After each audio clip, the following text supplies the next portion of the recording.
하나님의 말씀 시편 126편입니다. 898페이지 시편 126편 교독하겠습니다. 여호와께서 시온의 포로를 돌려보내실 때에 우리는 꿈꾸는 것 같았도다. 그때 우리 눈에는 웃음이 가득하고 우리 혀에는 찬양이 찼었도다. 그때 분자라 가운데에서 말하기를 여호와께서 그들을 위하여 큰 일을 행하셨다 하셨도다. 여호와께서 우리를 위하여 큰 일을 행하셨으니 우리는 기쁘도다. 여호와여 우리의 포로를 남방 시내를 같이 돌려보내소서. 눈물을 흘리며 씨를 뿌리는 자는 기쁨으로 거두리로다. 울며 씨를 뿌리러 나가는 자는 반드시 기쁨으로 그 곡식단을 가지고 돌아오리로다. 이 시편 126편은 그 유다 백성들이 이제 나라가 망해서 바벨론의 포로로 갔다가 70년이 지나서 하나님께서 약속하신 대로 이제 다시 유대 땅으로 돌아온 것을 기억하고 이제 하나님 앞에 그 기쁨을 고백하는 그런 시편입니다. 그래서 여호와께서 시온의 포로를 돌려보내실 때 우리는 꿈꾸는 것 같았다, 이렇게 시작하고 있는데, 저는 그 1945년 8.15 때 태어나지 않아서 그 진정한 기쁨을 잘 모르겠지만, 이제 우리가 그 기록 화면, 매스컴을 그 기록 화면을 보면 그 8.15 해방 때 그 사람들이 길거리로 막 쏟아져 나오면서 환호성을 지르면서 기뻐하는 그 장면, 어떤 사람은 진짜 위아래로 흰색 그 우리 민족의 대표적인 그 흰옷 그냥 바지 저고리 입고 막 뛰어나와서 환호성을 치는 그 장면은 정말 여러 번 봤습니다. 얼마나 기뻤을까. 그리고 잘 믿어지지 않을 정도로 기뻤겠다. 그런 진정한 기쁨을 유다 백성들에게 하나님께서 허락하셨다는 거죠. 진정한 기쁨은 하나님께로부터 온다. 70년간 포로기 생활 마치고 귀환할 때 하나님께서 주신 그 기쁨은 절대적인 기쁨이었습니다. 절대적인 기쁨. 여러분, 우리가 해피하다 하는 그런 단어가 있잖아요. 해피하다 하는 단어가 있는데, 그 해피라고 하는 단어는 원래 그 해프닝에서 온 단어입니다. 해프닝 아시죠? 해프닝에서 해피라는 단어가 오는 거예요. 같은 어근인데, 그래서 우리가 해피하다, 인간적으로 행복하다 하는 것은, 해프닝이 뭡니까, 여러분? 해프닝이 일어날 수도 있고 안 일어날 수도 있습니다. 일어나면 기분이 좋은 거고, 안 일어나면 안 좋은 거고. 인간이 해피하다 하는 것은 대단히 제한적이고, 그냥 일어날 수도 있고 안 일어날 수도 있고, 그러나 이 하나님께서 우리 인생에게 주는 조이라는 게 있죠. 진정한 기쁨. 그것은 하나님께서 주시는 거기 때문에 절대적인 기쁨이죠. 오늘 유다 백성들이 이 바벨론에서 돌아올 때 어느 정도 기뻤냐 하면 꿈꾸는 것 같았다. 이렇게 1절에 간증하잖아요. 여호와께서 시온의 포로를 돌려보내실 때에 우리는 꿈꾸는 것 같았다. 얼마나 기뻤으면 이게 꿈이냐 생시냐. 그리고 시온의 포로를 돌려보내실 때 이렇게 표현했습니다. 여러분, 뭐 베델의 포로라든지 브엘세바의 포로라든지 사마리아의 포로, 그게 아닙니다. 왜 시온의 포로라고 합니까? 시온에 성전이 있기 때문이죠. 성전이 있기 때문이에요. 예루살렘. 다시 말하면 다시금 하나님을 예배하는 그 성전이 있었던 곳으로 돌려보내신 것. 그래서 시온의 포로라고 그렇게 표현합니다. 정말 꿈꾸는 것 같았다. 그래서 지나고 보면 하나님의 은혜 안에서는 고통스러운 과거, 그것도 이제 하나님의 때가 되면 감사의 그 대상이 될 수 있다. BC 587년에 바벨론에게 완전히 망했죠. 예레미야가 평생 경고를 했는데 유다 백성들은 돌아오지 않았어요. 우상 숭배를 일삼고 하나님께 돌아오지 않았습니다. 그래서 예루살렘 다 망했죠. 성전도 불타고, 마지막에 보면 마지막 왕이 시드기야인데, 시드기야 왕은 자기가 두 눈을 뜬 채로 자기 자식들, 왕자들이 그 앞에서 죽임을 당하고, 그리고 나서 시드기야는 두 눈알이 뽑히고 그리고 끌려갔죠. 정말 그 예루살렘 몰락의 그 최고의 비극이었어요. 왕자들이 자기 앞에 죽는 걸 다 보게 하고, 그리고 눈을 뽑아내고 끌어갔습니다. 예레미야가 얼마나 슬펐는지 애가를 지었잖아요. 슬프다 이 성이여, 본래는 거민이 많더니 이제는 어찌 그리 적막히 앉았는고. 이를 인하여 내가 우니 내 눈에 눈물이 물같이 흐르며. 이렇게 예레미야가 슬퍼서 우는 것을 자기 애가에 그렇게 기록했어요. 그러다가 하나님께서 약속하신 대로 이제 페르시아 고레스 황제가 들어서서 BC 539쯤에 이제 너희 돌아가도 된다. 그냥 돌아가도 된다만이 아니에요. 예루살렘에 성전을 짓는 것도 된다. 거기에서 노력해온 금, 은, 그 성전 건축에 필요한 거 다 가지고 가도 된다. 이렇게까지 하니까 이거 돌려보내주는 것도 대단히 기분이 좋은데, 성전을 지어도 된다. 필요한 물자도 공급한다. 그러니까 이게 꿈이냐 생시냐 이 정도가 된 거죠. 그래서 오늘 본문에 보면 웃으면서 돌아오는데 입에는 그냥 찬양이 가득했어요. 그래서 여호와께서 시온의 포로를 돌려보내실 때에 우리가 꿈꾸는 것 같았도다. 그때 우리 입에는 웃음이 가득하고 우리 혀에는 찬양이 찼었도다. 그때 문 나라 가운데서 말하기를 여호와께서 그들을 위하여 큰 일을 행하셨으니 우리는 기쁘도다. 이렇게 말합니다. 기쁘도다. 이건 뭐 인간 세상에 살 때 일어나기도 하고 안 일어나기도 하고, 그래서 해프닝 있으면 내가 해피하고, 뭐 특별한 해프닝 없으면 뭐 해피하지 않은 그런 게 아닙니다. 하나님께서 주신 해방이고 하나님께서 이루신 큰 일이기 때문에 우리는 기쁘도다. 이렇게 말해요. 백성들의 그 눈물이 있었죠. 근데 꿈 같은 웃음으로 하나님께서 바꿔주셨어요. 그래서 하나님은 눈물을 열매로 바꿔주실 수 있는 그런 우리의 유일한 참 신이시죠. 우리가 어디에 가서 우리의 눈물을 기쁨의 열매로 바꿔달라 할 수 있겠습니까? 그런데도 오늘 본문에 보면 아직 돌아오지 못한 포로들이 있었어요. 돌아오지 못한, 자기는 돌아왔지만 아직 돌아오지 못한. 그래서 여호와여 우리의 포로를 남방 시내들 같이 돌려보내소서. 이렇게 말합니다.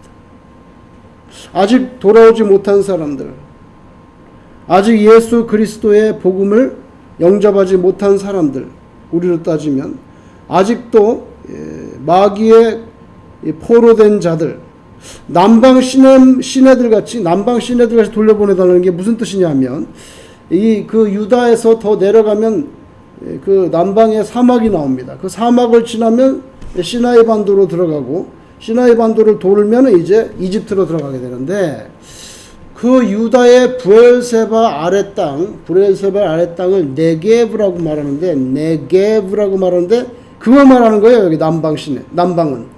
네게브라는 글자 그대로 황무지란 뜻입니다. 황무지란 뜻이에요. 그런데 거기에 비가 오면, 이제 우기 때 비가 오면 그 사막에 갑자기 시냇물이 생긴다는 거죠. 갑자기 시냇물이 생긴다는 거예요. 그래서 여호와여 우리의 포로를 남방 시내들 같이 돌려보내소서. 하나님께서는 그런 은총을 쏟아부어 줄 수 있는 분이다. 아직 못 돌아오지 못한 우리 동포들 돌려보내주세요. 이렇게 기도하고 있습니다. 건기 때는 바짝 말라 있지만 우기 때는 바로 그냥 시냇물이 이렇게 즉석에서 생겨나는 것처럼 하나님의 은총, 돌아오지 못한 우리 동족들에게 그런 은총을 내려달라. 그런데 그 뒷부분에 가면은 눈물을 흘리면서 씨를 뿌리는 자가 기쁨으로 거둘 거다 나오죠. 또 울며 씨를 뿌리러 나가는 자는 반드시 기쁨으로 곡식단을 가지고 돌아온다. 근데 끝부분에 가면은 눈물이 나옵니다. 왜 해방이 됐는데 눈물이 자꾸 나올까? 해방이 됐는데 예레미야 예언대로 70년이 돼서 이제 이스라엘로 돌아왔는데 왜 자꾸 눈물로 뭘 뿌린다 그럴까? 여러분 막상 그 꿈 같은 그런 경험을 하면서 돌아왔는데 예루살렘에 돌아와 보니까 다 폐허가 됐죠. 성경에 보면 여우가 돌아다닌다 그랬어요.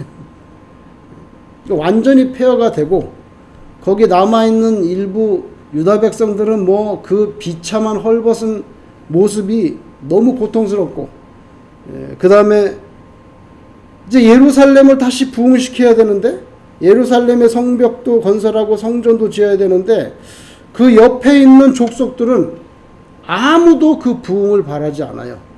바라지 않는 정도가 아니라 회방을 하죠. 그죠? 사마리아 다 해방. 그래서 어떻게 했습니까?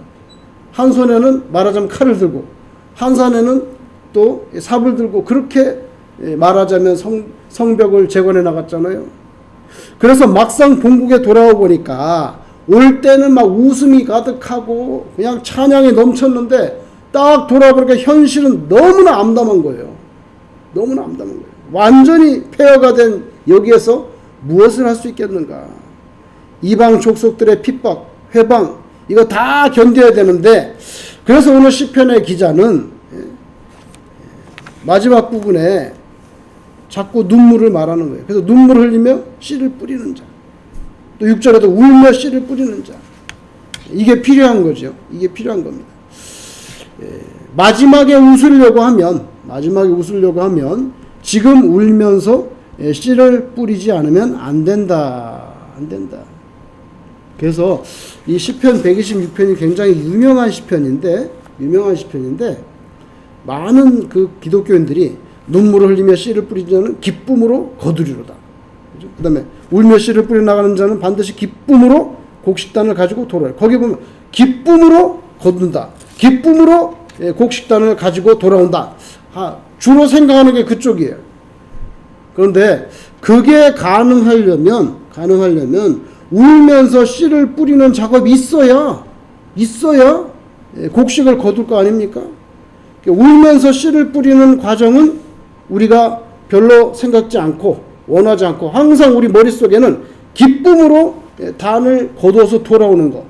그게 우리의 중심이란 말이에요. 그래서 이 구절이 유명한 구절인데 기쁨으로 거두리로다.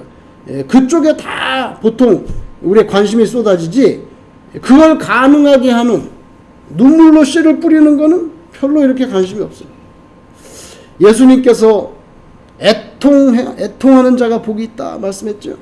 그들은 위로를 받을 것이다. 위로를 받으려면 애통하는 게 있어야 되거든요. 애통하는 게 없는데 어떻게 위로입니까?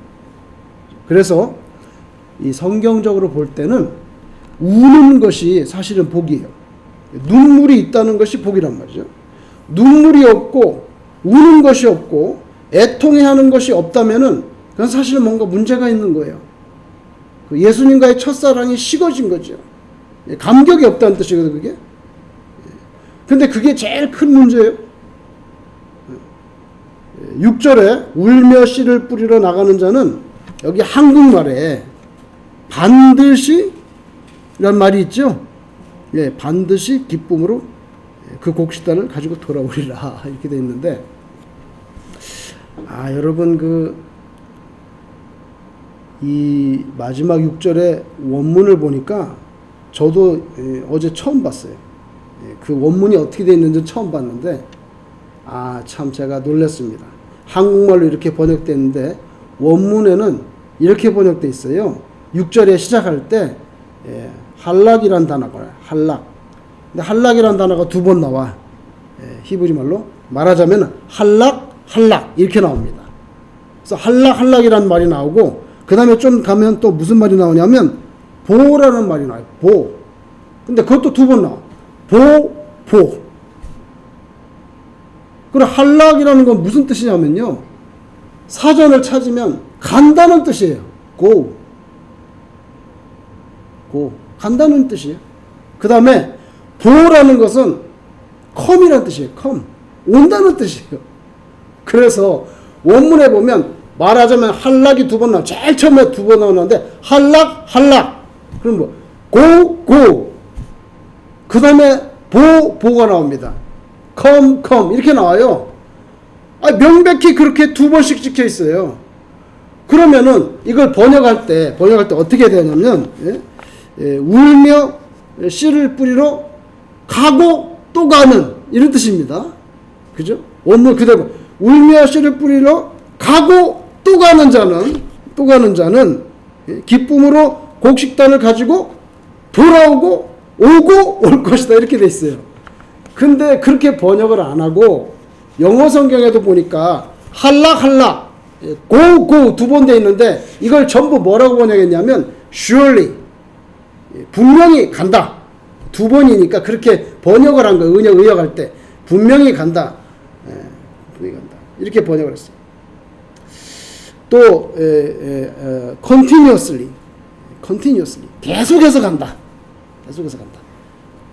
그 다음에 돌아오는 거 come 뭐라고 번역했냐면 오고 올 것이다 이렇게 안 하고 영어에도 indeed 진짜로 온다.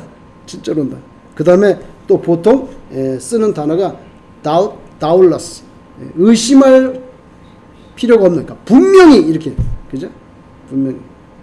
그래서 indeed, doubtless 이렇게 번역이 되는데 한국말로 그걸 번역할 때 반드시 돌아온다 이렇게 번역했어요.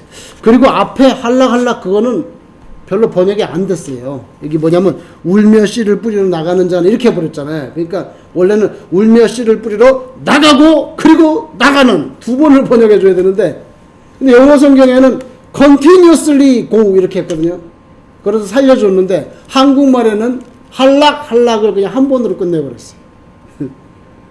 그래서 참 이 원문을 보니까 정말 좀 새롭게 느껴지더라고요. 기쁨으로 단을 걷어서 반드시 돌아오게 되는데, 반드시 돌아오려면 그 씨를 뿌리러 나가는 게 꼭 있어야 된다는 거예요. 보통 있어가 꼭 나가야 된다는 거예요. 그렇게 하나님의 말씀에 기록해 놨습니다. 여러분, 저는 이제까지 살면서 농부가 씨를 뿌리는 거 많이 봤어요. 여러 번 봤죠. 뭐 실제로도 보고 화면으로도 보고. 제 컴퓨터를 딱 키면 윈도우 화면이 뜨지 않습니까? 그 윈도우 화면에 자기가 원하는 그림을 깔 수가 있어요. 제 앞에는 뭐가 깔려 있냐면 농부가 소를 이렇게 가지고 쟁기질하는 그 깔려 있습니다. 멀리는 바다가 내려다보고 어디서 해변 산등성에서 찍었는지 그게 있는데, 제가 말씀드리려는 것은 이제까지 살면서 여러 번 농부가 씨를 뿌리는 걸 봤지만, 여러분 5절에서 말씀하는 것처럼 막 눈물을 뚝뚝뚝 떨어뜨리면서 울면서 씨 뿌린 사람 봤어요? 저 이때까지 살면서 이렇게 막 씨를 뿌리는데 막 울면서 씨를 뿌린 사람은 태어나 한 번도 못 봤어요. 그래서 오늘 이 5절에 눈물을 흘리며 씨를 뿌린다 그랬잖아요. 이 말이 우리에게는 그냥 별로 이렇게 감동이 안 되는데, 여러분 실제로 울면서 씨를 뿌린 사람 봤냐고요, 한 번이라도. 그러니까 얼마나 하나님 앞에서 거룩한 이 눈물의 씨앗을 뿌리는 것이 얼마나 특이한 일인가. 그래서 눈물이 있다는 게 복이에요. 누가 그렇게 울면서 씨를 뿌린 사람이 있습니까? 별로 없죠. 진짜 울면서 할락 하는 사람이 마지막에 기쁨의 단을 가지고 보호한다는 거예요. 그래서 원문에는요, 너무나 이렇게 말하자면 심각하게, 너무나 정확하게 강조한 거예요, 자기는. 근데 한국말로는 번역은 너무 약하게 됐습니다. 여러분, 여러분도 뭐 텃밭 같은 데 보시면 깨를 뿌리잖아요. 깨. 우리 어머니도 깨를 뿌렸더라고요. 그러니까 깨가 났어. 그래 가을이 되면 그게 이제 브라운색으로 싹 바뀌잖아요. 마지막에 그 위에. 여기도 털면 깨가 나오죠. 여기 털면 깨가 나옵니다. 근데 감자를 심어 보세요. 감자를 심으면 가을에 땅을 파면 감자가 쭉 나옵니다. 깨를 심으면 깨를 심고 왜 감자가 안 나오지? 이상한 거죠. 그죠? 깨를 심으면 깨가 나옵니다. 근데 감자를 심으면 큰 게 나와요. 감자가 크잖아요. 감자 큰 거 심으면 큰 게 납니다. 깨를 심으면 깨가 나와요. 그래서 하나님 앞에서 눈물로 거룩한 주를 위한 봉사와 헌신과 충성을 심을 때 다 심기 나름인 거죠. 그래서 속일 수가 없어요. 하나님 앞에서. 제가 깨를 심었는데 어떻게 감자가 나오기를 바라겠습니까? 그렇죠? 명백한 진실이잖아요. 그리고 심으면 반드시 기다리는 과정이 필요하죠. 기다리는 과정이 필요해요. 제가 만약 어저께 깨를 심었는데 한 일주일쯤 지난 다음에 이게 왜 깨가 안 나오나? 이제 겨우 싹이 올라오는데 이 깨가 안 나오지? 그것도 문제가 있죠. 심으면 기다려야 열매를 맺는다. 한락 있어야 보보가 기대된다. 선인장 중에 제가 한 20-30년 전에 놀란 게 있어요. 화원에 갔는데 선인장들이 쫙 있는데 신방용품을 사려고 꽃가게에 간 거예요. 근데 뭐 온갖 행운목도 있고 다 있어요. 그런데 선인장 섹션에 가니까 선인장이 쫙 깔렸는데 너무나 아름다운 꽃이 피어 있어요. 선인장에. 저는 그게 모조로 너무 예뻐가지고 모조로 이렇게 만들어가지고 장식으로 붙인 줄 알았어요. 그래서 가서 만져보니까 진짜 꽃이에요. 근데 여러분 놀라운 일이에요. 그게 원래 꽃이 아니에요. 가시였는데 처음에 가시였는데 그게 세월이 수년이 지나면 그게 꽃이 되는 거예요. 믿어지세요? 저도 처음에 안 믿었어요.